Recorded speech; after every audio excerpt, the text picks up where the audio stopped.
again, Curlier Des here, Desirous by Mike, welcoming you to another Dark Saviour video log. This one is for the episode Metropolis, but before we get into that, there's a couple of other things I want to talk about. First thing, I've started a wiki. Figured there's some content there. There's a few things that I wanted to do with the wiki. It took me a while to get figured out, and I mean, I've got the basics. The only thing I couldn't figure out was the info boxes. None of them were the ones I wanted, so the info boxes are just basic wank info boxes. But it's about the aesthetic. It looks more official with an info box. Done the main page as much as I can at the main page at the minute, because obviously the wiki will be ongoing with the series. Working on Desirax's profile page. There's stuff that I wanted to. It does cover the series mainly. It also covers my gaming experience a little bit as well. It also covers the RP side of things from when I did the text-based role playing on a site I was formerly an admin on. I've set up another site that I'm hoping we can get this stuff rolling again on there. But there are differences between the two versions of the Desirax character in the RP and from the Dark Saviour series. The wiki will cover that. There's going to be pages for all the characters, there'll be pages for all the episodes. I don't think I'll do pages for seasons, because if I'm doing pages for episodes, and there's no point really doing pages for seasons. I'll put production notes and stuff into the episode ones, as opposed to filming began on so-and-so and wrapped up on so-and-so, because I've got no strict time frame for this. It's been 3 weeks now since Metropolis aired. I'm hoping to get one step closer tonight. I should get it done. I've got most of it done. I've just got to edit some more voice work and put it to the video. I've just recorded some Dad Taylor stuff from the Watchtower and kept getting interrupted by fucking robots and Green Lanterns wanting to use the terminals. They just walk around like that while Dad's typing away at the terminal, trying to help his son save the world, and there's a little robot with things sticking out of his back just walking around wanting to use that terminal, despite the fact that there are another dozen other terminals in the same area. And then there's the Green Lantern. That Green Lantern that flies around, does that, and then fucks off. Why? Why not just do that on another terminal? Why interrupt me? It's fucking...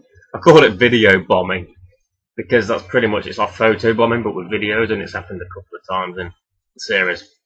I'm seriously tempted to do an outtake thing. The lines and responses will be predetermined. There won't be like fucked up lines and stuff, but just stuff in the background.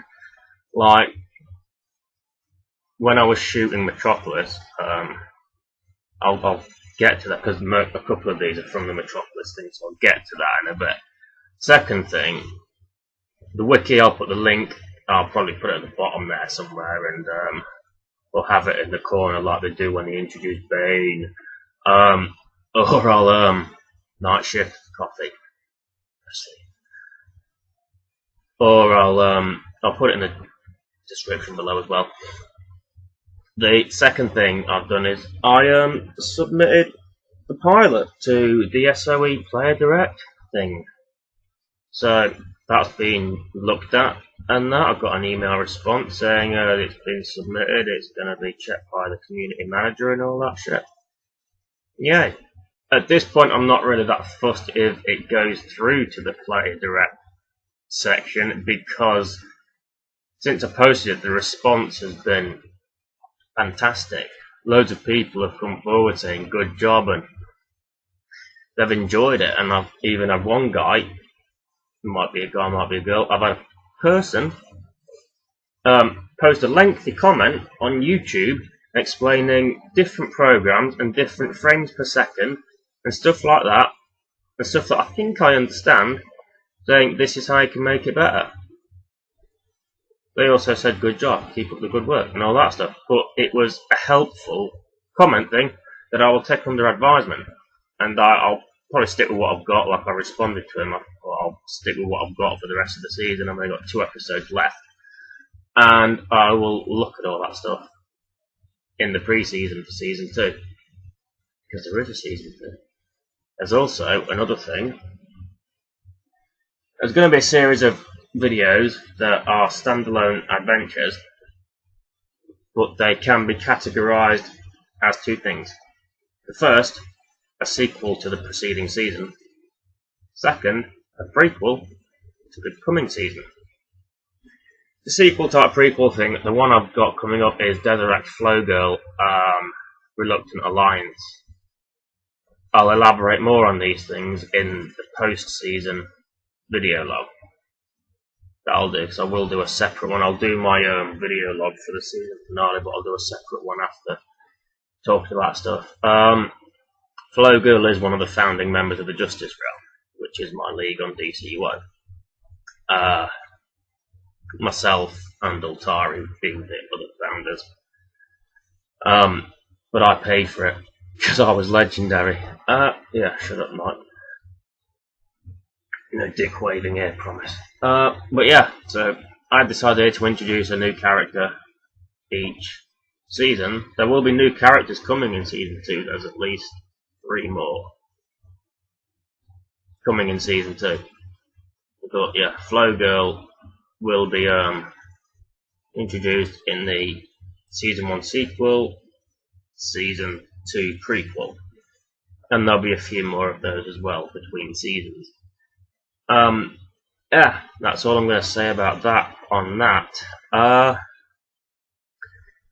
Metropolis. Okay, let's talk about the things that went wrong in Metropolis, because I'll admit I had a great time with this episode. I loved it. Episode 4, One Step Closer, that's a whole different kettle of fish. I still enjoyed doing it, but there have been problems. I'll get to those at the end, and I'll elaborate more in the One Step Closer video log. I loved doing the Metropolis episode. It was a change of scenery. I mean, granted, it was still sat in front of my TV with my keyboard and mouse, but it was a change of scenery. It was, brighter atmosphere. The cat walked across the keyboard while I was trying to record some Agent Thomas stuff, and the cat pressed all manner of buttons with its paws and made Agent Thomas shoot Deseret. That is why I don't PvP. That is why I stay in the PvE phase. Because cats. Now, it was quite amusing, and I had to stop filming a lot as well because she wanted a fuss. They pick the moments, don't they, these things? Sapphire wants a fuss, but I'm filming. But Sapphire wants a fuss. Yeah. Another thing, there was had a couple of video bombs when we were shooting Agent Thomas on the rooftop. First one was harmless, some guy just stood behind. I don't know, he must have been recharging or something like that. He didn't stay there long. Another one decided to try and shoot Agent Thomas. I swear to God, Deseret didn't say, look, this guy tried to shoot me earlier, shoot him back. But yeah, shot him and then was like clinging to a wall or something, just like that, in the frame. Someone sat there. Agent Thomas is stood there, waiting, and waiting, and waiting. Eventually they went, and I carried on. But it was fun. Yeah, I like to include, if I can include other people, showcase them in what I do. Then yeah, go for it. Just don't fucking shoot me. But I did enjoy it. The place where there was at was actually, in the game, it's known as JRA Metro. I basically got, in the game, Deseret's house, his lair, is known as JRA HQ. This was before the advent of League Halls. I think League Halls had been announced, but they were a long ways away off coming. So I set up my home, the Gotham house where you see Deserax, and that's got all the terminals and shit and the armory. In one, you never actually see the downstairs at the JRA HQ. The downstairs you see, the basement with the one armory and the sparring target, is actually the Desarus lair. I've got Deserax and Desarus. Deserax is the main character, Desarus is a duplicate of that main character, so I can have him interact with Dad Taylor and others. What I did was, and I got Wilf, my friend, to do this as well when he cloned Dad Taylor.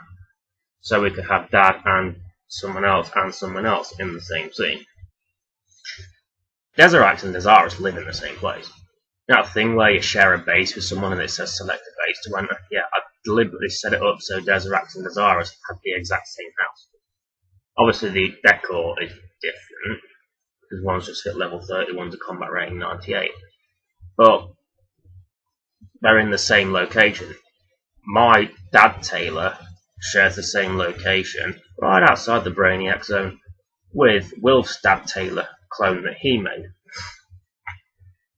It's little continuity things like that that I look towards, and Wilf's even tried duplicating Dad Taylor in the powers as well. So he's committed to making sure his Dad Taylor follows my Dad Taylor. What was funny was when we grouped up together and ran around with two Dad Taylors fighting crime. Dad and Dad, the Dad way.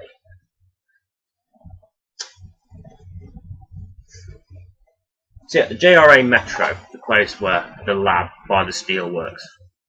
I chose it not because it was at the steelworks, but because it was Intercontinental Drive, and I'm a wrestling fan, so I just marked out a bit for that one. Intercontinental Drive. That's more of the league base type thing that I was going for. It has the two optimized tables that you saw. They've been rearranged since, because I bought some hospital shit. So the upper level is now a hospital, a medibay, medical facility, and downstairs is like a conference room with monitors all around the walls and shit. It looks a lot better now. But yeah, is one of my bases. It will come into play as one of my bases. Probably, I don't know, maybe Dad got Wayne Tech to loan it off Steel or something like that. I don't know. I'll figure something out. But it will become more of the league. Not league, because the Justice Realm isn't in full flow yet, but more like the Team Saviour base of operations, especially in Metropolis. That's what. So, I didn't really have a problem using that. I've got 4 bases on my main account, and they'll all show up at some point, but I bought some with views to certain character traits. I'm not going to go into any more detail than that.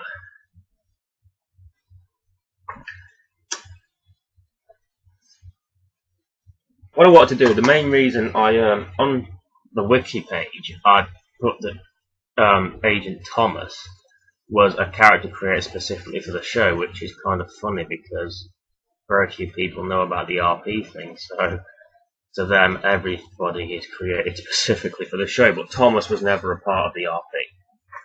Dad Taylor was never going to be part of the RP. But yeah, eventually I planned to bring Dad Taylor in, but after the RP thing ended, or took his really extended hiatus, yeah, Dad Taylor, Agent Thomas was only going to be just for the show. I brought him in because I wanted someone else to pit Deserax against in terms of personality. I thought, well, Mike's a lot like me. He's a bit goofy, smart ass, fast mouth and all that shit, sarcastic. And I thought, well, let's put him against someone who plays it completely straight, who won't take anything like that. And so I came up with the Agent Thomas character. And I think it worked. There's the stuff when he's like, outside is all housey, but inside's all techie, and Thomas is just like, follow me. And Thomas is playing it completely straight, by the way, but he's playing it straighter than straight. He is so fucking straight. I don't know, I haven't got an analogy for it at the minute, but he is that straight. He is so straight, I haven't got an analogy to compare it to. But, yeah, and then you got Mike who's being a bit of a dick, basically, being a bit childish and excitable and all that. And, especially like the Transformers thing. I'm not the only one that said that. I mean, I've been outside JRA Metro and other league mates have been like, Transformers! I don't actually know if they pointed because it's not my game. They weren't in my house. But yeah, it's like, you know, you've got your little bumblebee type robots running around, well, not running around, stomping around and stuff, so it was fun to do that. And just, you know, playing it, I just enjoyed, I mean, I was playing both characters, I voiced both of them, but I just loved playing myself off against myself, if that makes any sense. So, Dad tells me you're a Fed. FBI. Yeah, Fed. Stuff like that. It's, you know, if you got cleaning up the streets, there was that whole probably hookers thing that I keep going back to a lot because I like that part. That's like one of my favourite lines. What are they seeing these guys? Probably hookers. Yep. Simple. Dad and Des are on the same page. Mike and Thomas aren't at all. Mike has to be someone else, and he has to wing his fucking R&D presentation thing. And then, what I didn't anticipate on as I was writing this was when it was after Des has jumped off the roof, and I've checked the building, there's no fucking ladder on that building anywhere. So he lied about that. More to the point, how did Agent Thomas get in there? Agent Thomas will return in season 2.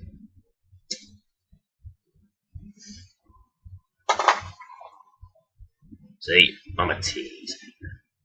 But yeah, after all that, and then when Thomas finally meets Deseret, after Dad's told Mike that maybe this is an opportunity to play it differently under the mask, play a more straight-laced character, be more serious and less jovial and all that shit.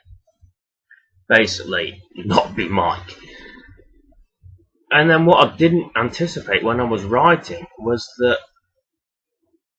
Thomas kind of became Mike in a way. Not to an extreme extent, but Deserax is the one playing it straight, and Thomas is all flustered, he's frustrated, and is like slagging off Mike, basically, the way Mike was slagging off Thomas to Dad. And I didn't realise what I was doing at the time, but you know, Thomas was basically being Mike to Dad. It's basically a role reversal of sorts. Mike had become the serious one under the mask, and Thomas was being a bit, like, Dad is like, I enjoyed that. Well, excuse me. The fight. The hive.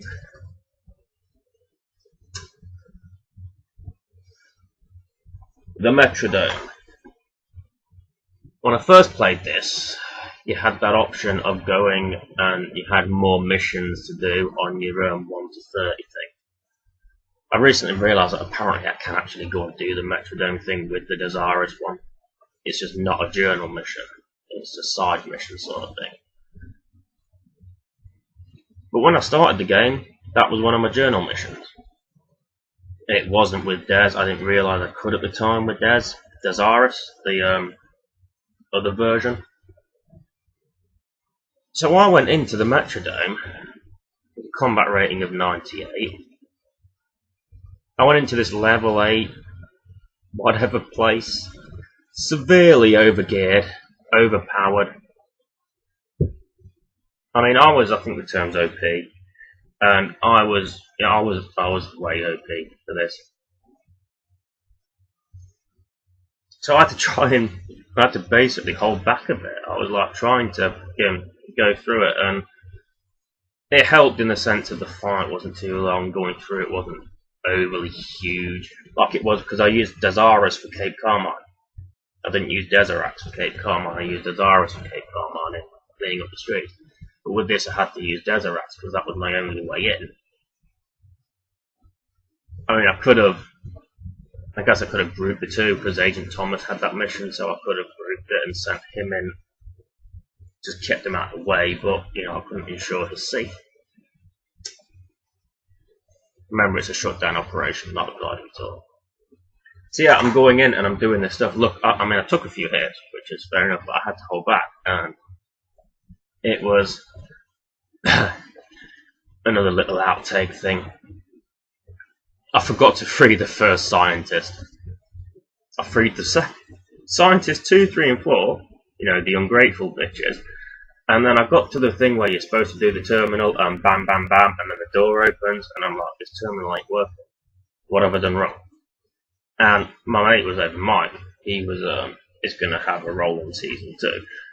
And I'm like, what have I done wrong here? And then I realised I hadn't freed the first scientist. So I had to go all the way back, free that scientist, and then do that. So it meant cutting out that chunk in the middle and putting it more or less to the start. That is why I do the scenes where I cut back to Dad or I cut back to Thomas. Just so I can, it gives me some leeway. I can cut out a load of the extraneous stuff and the bits where I'm not really doing much except walking around not knowing what the fuck I'm doing. And just, you know, I can cut that out and then just cut straight to a bit where I apparently do know what I'm doing. But yeah, that was a bit of a fuck up. I wish Queen Beard had put up more of a fight.